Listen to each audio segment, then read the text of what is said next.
Getting our friends together isn't as easy as it used to be. We get it. Life comes at you fast. But trust us, your pals are desperate for a good hang. And when they hear you stock the party with drinks from Drizzly, they'll be banging down your door. Let Drizzly, the go-to app for drink delivery, take care of the supplies. All you need is an excuse. It doesn't even have to be a good one. It's your dog's birthday.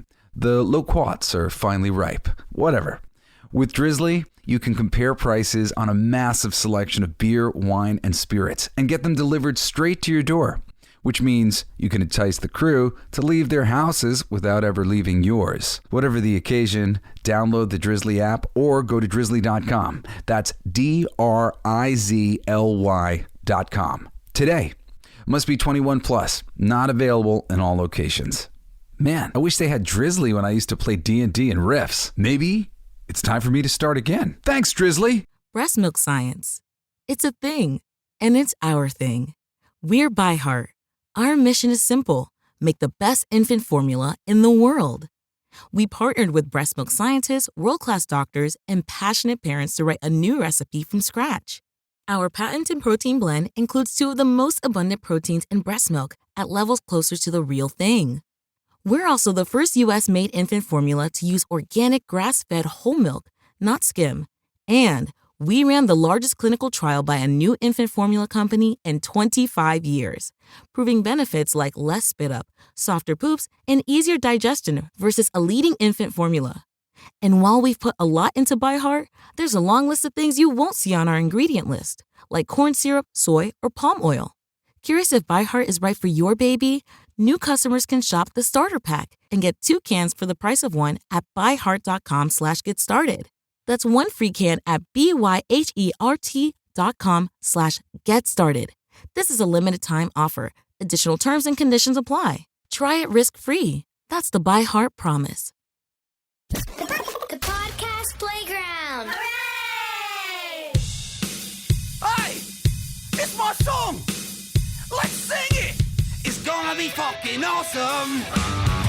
Come on, it's gonna be fucking awesome. You know the words. It's gonna be fucking awesome. That's it, sing. It's gonna be fucking awesome. Yeah! Howdy ho, geek culture people. It's me, your boy, Jesse Blaze Snider, the Coolest Geek Alive, coming at you hot with another Saturday morning episode of the show. These are like my little mini shows where I do little top 10s or little interviews, things that are fun. And keeping with this characters in name only thing, I just saw Teenage Mutant Ninja Turtles Mutant Mayhem, which unbelievably happens to contain 11 classic Ninja Turtles characters in name only. These characters have been named a name that is familiar to Ninja Turtles fans like myself, but the name is not representative of the character that we love. I mean, in some ways for some of them, but we're going to get into this thing. First, my review. Well, I mean, if you watch the recently released trailers since this movie's come out, there are quotes calling it the funniest comedy of the year. It crushes for every age. No, it doesn't. It's all right. It's an entertaining film that largely had me rooting for the protagonist, the Turtles. The art style was really cool. It had an almost kind of claymation vibe about it, kind of like Paranorman a little bit. I really like that animated movie. But at points, it just looks really weird. I kept wondering if people were getting stung by bees off camera in their faces when I wasn't looking, because like the news correspondent that they keep cutting to, she literally looks like one side of her face is all swollen from a bee sting. And a lot of the people in the movie look like this. It's a bit distracting. I had heard it called distracting by some other people, and they're right. It's definitely a little distracting, but at times it's really cool. It's really dope. It's got a little bit of that Spider-Man Into the Spider-Verse vibe to it, and I'm largely in support of it. I think my kids were demanding me give it a rating before I left the theater, and I think at the time I said it's like a 7.5 for me. It does not quite fail, but I had a lot of troubles with it, to be honest. And really, all of my troubles came from the cast. The cast of characters that they selected And then they just did whatever the hell they wanted to do as far as these other characters were concerned. Donatello, Raphael, Michelangelo, and Leonardo are all approximately themselves, but everybody else is kind of weirdly not quite them. So I'm just going to start with the characters. There's 11 characters in this movie that are all classic Ninja Turtle characters, but are all a bit off in their depiction. Starting with Splinter, Baxter Stockman, April O'Neil, Rocksteady, Mondo Gecko, Wingnut, Leatherhead, Ray Fillet, Bebop, Scumbug, and Genghis Frog. They are all basically in name only. Why? Well, starts off with Splinter's origin. His original origin is that he's a pet rat to a ninja master who learns ninjutsu watching his master from his cage, which honestly is a bit wobbly. In later iterations of the character, he's revealed to be a mutated version of Splinter's ninja pet owner, Oroku Saki. And that makes a bit more sense for me. For the audience believing that these turtles might be any good at fighting, I really do think Oroku Saki being mutated into a rat because he was spending so much time with them makes a lot more sense than the rat learning ninjutsu from watching his master from his cage. That's a little weird. In this film, you find the idea that they could be good fighters pretty hard to believe. Splinter goes out into public with them when the turtles are just babies, and they are, I don't even know what you want to say. People are yelling at them and freaking out about seeing them, and then he goes back underground and decides that he's going to teach them all how to fight. And they learn how to fight from watching this crappy video that's played as like a joke way for someone to learn karate is the way the Ninja Turtles and Splinter have learned karate. And then the filmmakers expect us to buy them as credible fighters for the rest of the film. It's just a bit weird. That's a bit weird. And it really just undermines the Splinter character, who is meant to be their sensei and kind of a serious character to a certain degree, at least. I mean, he's being played by Jackie Chan here. You guys picked Jackie Chan because you wanted a credible fighter, right? There's nothing credible about this character and the Ninja Turtles as fighters in this movie based on the origin that they give us. So it's things like that, and there's a ton of things like that that really just kind of make you think while watching the movie instead of watching the movie. The whole time I was watching the movie, I couldn't stop thinking, why'd they do that? Why'd they make that choice? That was weird. That was strange. What does that mean? What does this mean? It all meant things that weren't really good for the overall plot of the film. This is also the thing for Splinter that ties him to Shredder, either through him wanting revenge for his master who was killed by Shredder in the original origin story, or him actually being the jiu-jitsu master getting revenge for himself on Shredder all these years later. You know, at the end of this movie, they tease Shredder, even though Shredder's not in the movie in any way, shape, or form. But now they're going to have to shoehorn in connecting him to Splinter if they want to do that. I just think that if a connection to Shredder had been teased in this film in some way, it would have went a long way to making their fighting ability more believable than it is in this film. And it's really played for jokes. I mean, legitimately, no one is looking to see the things that they love deconstructed in any fundamental way like this. Making their ability to fight come into question undermines the entirety of this film. Even more so when Donnie keeps referring to his bow staff as a stick. Yesterday, I'd always presumed that all the turtles, had chosen their weapons by love or proficiency. And now this movie is leading me to believe that it's an idea that was forced upon him. You know, he was forced to pick the stick and he doesn't see it as very useful. There are other weapons. This is just a bad look for your movie, for your character.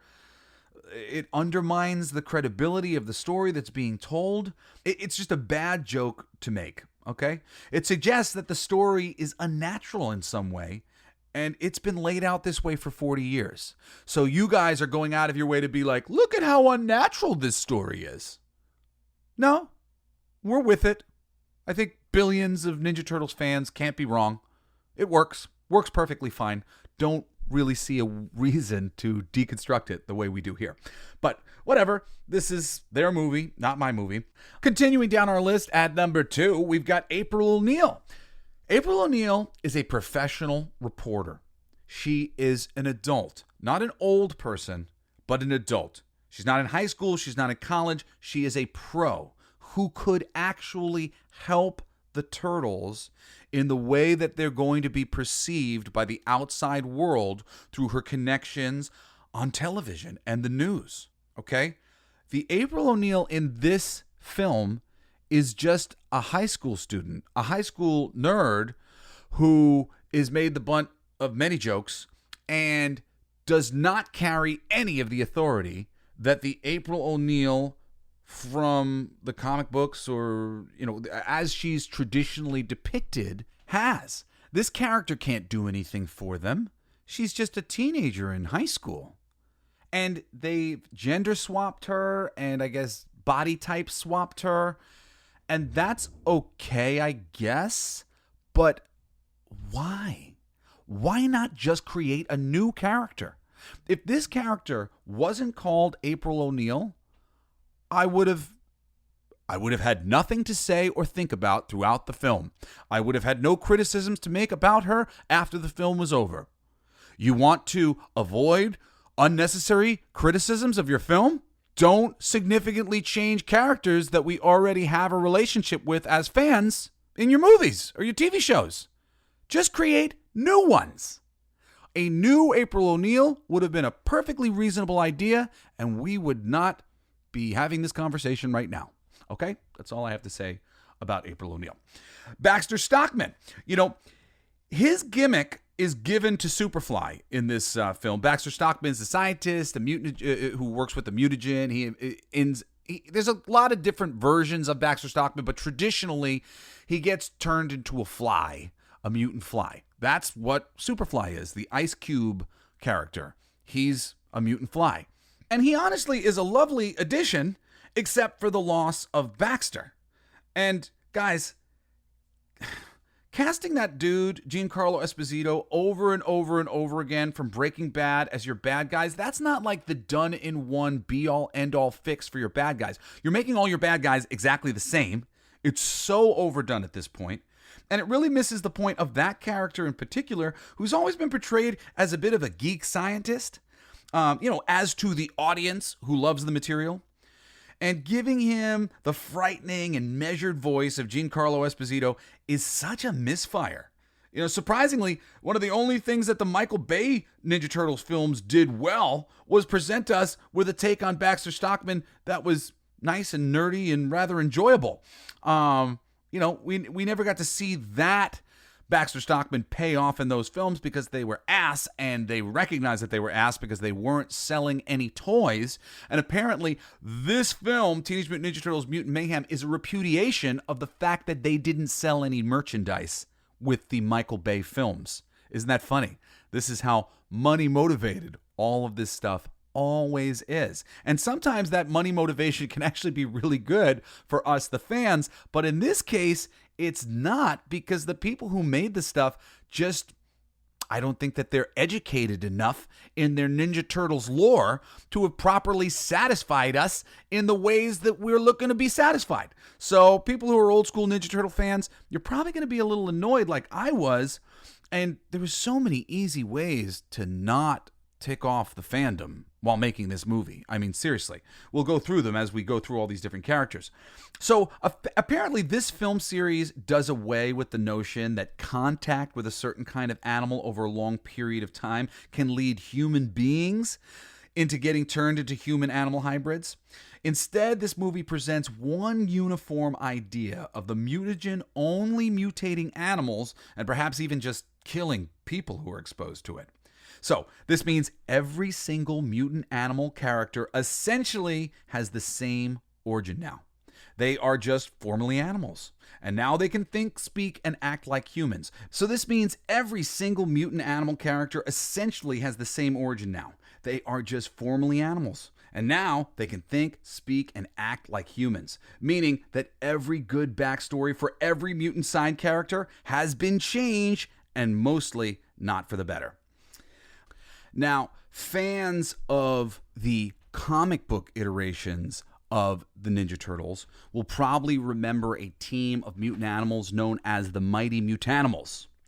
This team is sort of represented in the cast of this film, but changed in a lot of significant ways in terms of all their origins and how they're coming together and everything else.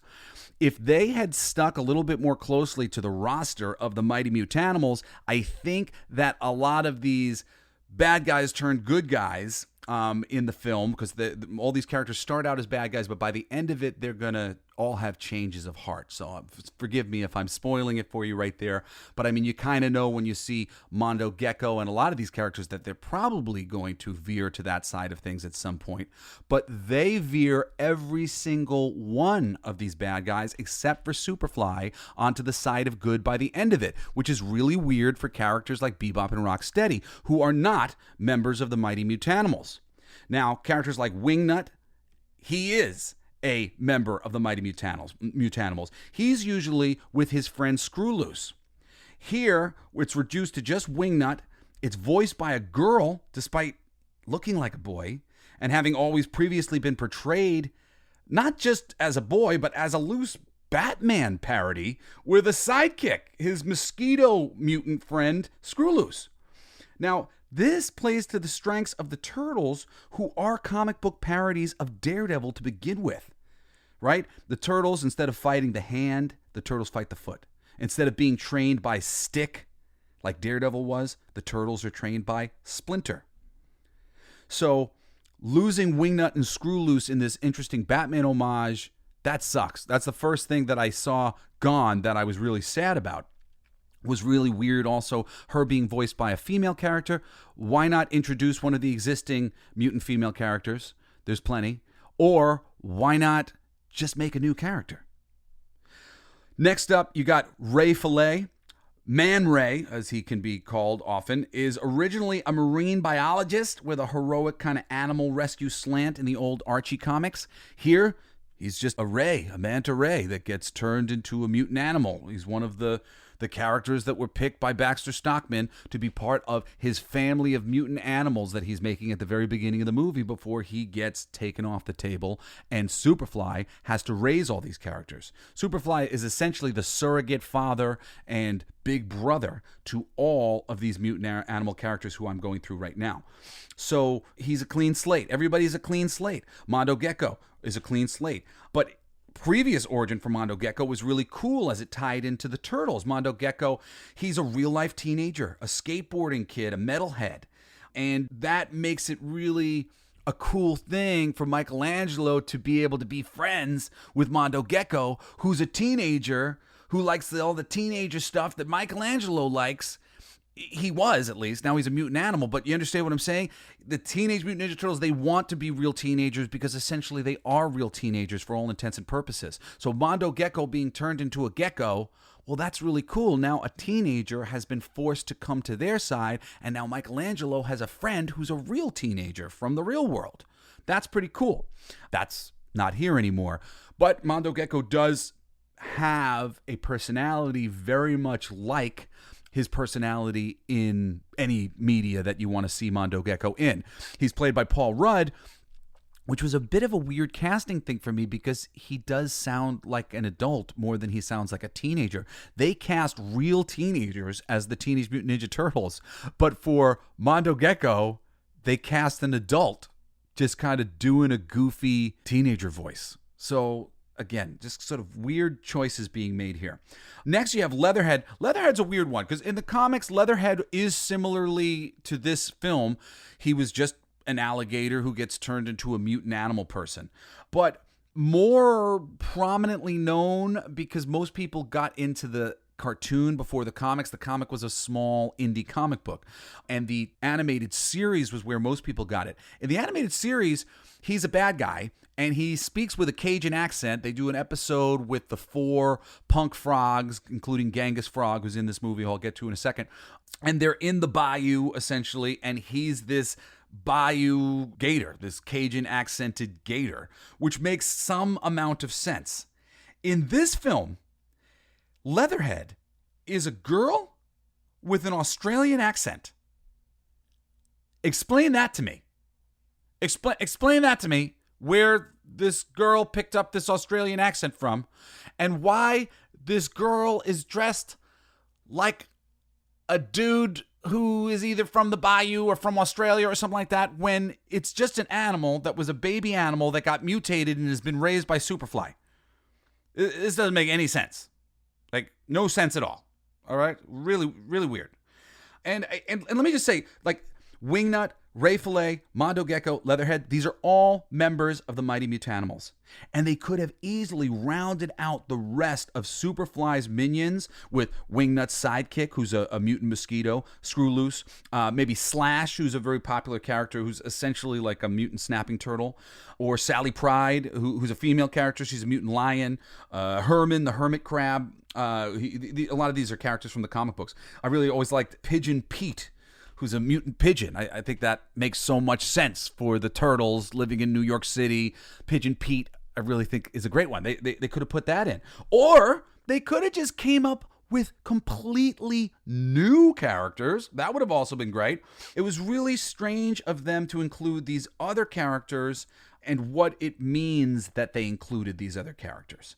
Of the non-Mighty Mutanimal members here, we've got Genghis Frog, who, first of all, is totally wasted in this movie as a one-note gag for being a teeny tiny character that's barely has a presence there. He's like a foot off the ground. It's just like he's a one-note joke. And this could have been done to any character they wanted to make up fresh. But instead, they took one of the 4 members of the Punk Frogs, which are beloved by the fans, and they basically wrote out all of the other Punk Frogs from the universe by introducing just one of them in this way here. So, creating a universe where we want to see more of the things brought to life in it, that's not happening here. When you take Genghis Frog and you make him an individual with this group, then it automatically precludes that those other characters don't exist. And a lot of us, we have history of playing with these toys and creating stories of our own for these characters, other than even the stories that exist already that are being wiped off the board. So I don't really think this was a good choice. Also, you got another character, Scumbug. He's always been portrayed as a piece of garbage, not someone who would change sides to save humanity, or that is so stupid as to not be a threat in any way, which this character is so stupid as to not be a threat in any way. And in this film, he ends up being a she also, who is a mutant idiot cockroach who Splinter falls in love with at the end. Apparently, Splinter's really into complete disgusting idiots. I guess that's the thing. Anyway, it was just really weird. And again, they could have just invented a character instead of misusing a character who already exists, who there are toys of, who I personally had played with for years and years, who was an obvious bad guy and presented him a certain way, and now all of a sudden he's being presented in this way. Like, just invent something new that I could love. I probably would have loved the Scumbug character if his name wasn't Scumbug. But instead, I just kept thinking, really? Like, that's okay. Why? Just invent some new shit, guys. Anyway, at the end of the movie, all of these characters, except for Superfly, change sides and become good guys, which makes sense for most of them, but not for Scumbug, and certainly not for the next 2 on this list, Bebop and Rocksteady. They were created by the 80s cartoon series as henchmen for Shredder and comic relief. And here, they represent neither. They don't stick out from the other characters in the film, except in that they're larger, more powerful, and scarier compared to the others. Considering all of their previous depictions as characters and the fact that this movie ends by teasing Shredder, I do not understand why they had these 2 characters switch sides along with all the others. They could have been defeated prior to the Turtles and their new friends having to defeat the gigantic mutated Superfly at the end of the movie, and they could have stayed bad guys so that They could be picked up by Shredder for the sequel. But this depiction of them doesn't benefit them in any way. Because they've always been simpletons, so them being animals originally doesn't really screw up their characterization so much, but it makes their style choices very suspect. When they were punk gang members, their style spoke to who they were. Now they're animals with really bizarre style. Again, new characters could have prevented all of this criticism and stopped all of these thoughts from running through the heads of the educated audience as we watched. But calling them Bebop and Rocksteady, having them start with Superfly, having them become good guys in the end, this is not satisfying to fans of Teenage Mutant Ninja Turtles. It just sort of confuses the whole property. There are ways to do new things and break new ground, but also honor the past. And this movie does a really piss poor job at that for the most part. With the possible exception of the Ninja Turtles, who, again, Donnie's running around going, I got a stupid stick. Like, oh my God, that's like, no, please don't do that. Yeah, I think this was a weird movie for fans. Some things are handled really well and were quite satisfying, while so many choices just seemed bizarre. Anyway, this is Jesse Blaze Snider with another short version of the Coolest Geek Alive on Saturday morning. I hope you're having a great weekend. I'm having a great week. Recording on Friday. Got a lot of cool things to do. Been seeing a ton of great movies with my kids. Saw The Meg 2. Saw Jules. Tonight I'm going to see the premiere early showing of Gran Turismo, which is based on a true story, and my son Grayson really wants to go see that flick. So I'm excited. I've been seeing a lot of really good movies, including Teenage Mutant Ninja Turtles Mutant Mayhem, which was good enough, I guess. And in this day and age, good enough, I guess, is as good as good, I guess. If you don't follow me on Twitter, do so, please. Follow me at Coolest Geek JBS. And if you haven't yet backed my Kickstarter for King of Kings #1, go there right now and pledge to the cause. We need you. Anyway, thank you for joining me, and join me again next time for a fabulous episode of the Coolest Geek Alive! Hi! It's my song! Let's sing it! It's gonna be fucking awesome! Come on! It's gonna be fucking awesome! You know the words! It's gonna be fucking awesome! That's it! Sing! It's gonna be fucking awesome! Yeah! You've been listening to Coolest Geek Alive with me, your host, Jesse Blaze Snider. Don't forget to rate, comment, and subscribe for more excellent geek culture content. Thanks for listening. It's my favorite part!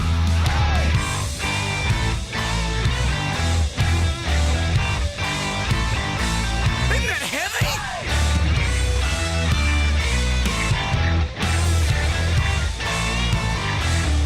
I played that!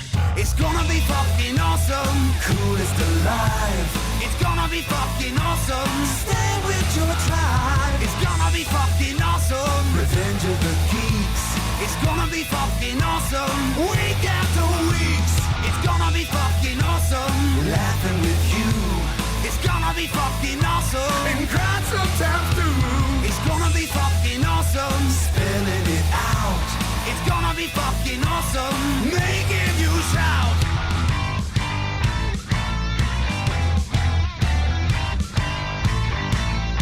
I'm a genius! I got lyrics coming out me bum for days!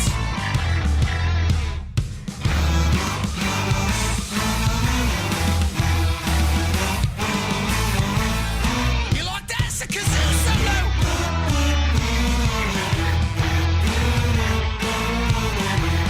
I played that too! It's gonna be fucking awesome! Talking some shit!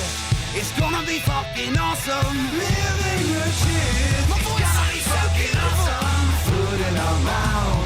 It's gonna be fucking awesome! Get in the mouth! It's gonna be fucking awesome! Tell all your friends!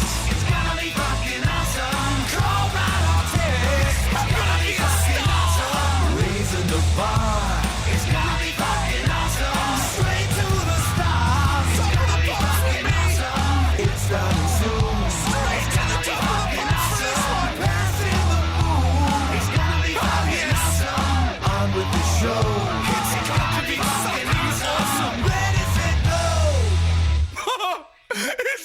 gonna be fucking awesome. Fucking awesome. It's gonna be fucking awesome. Just wait. You'll see. You'll all see. You'll all see.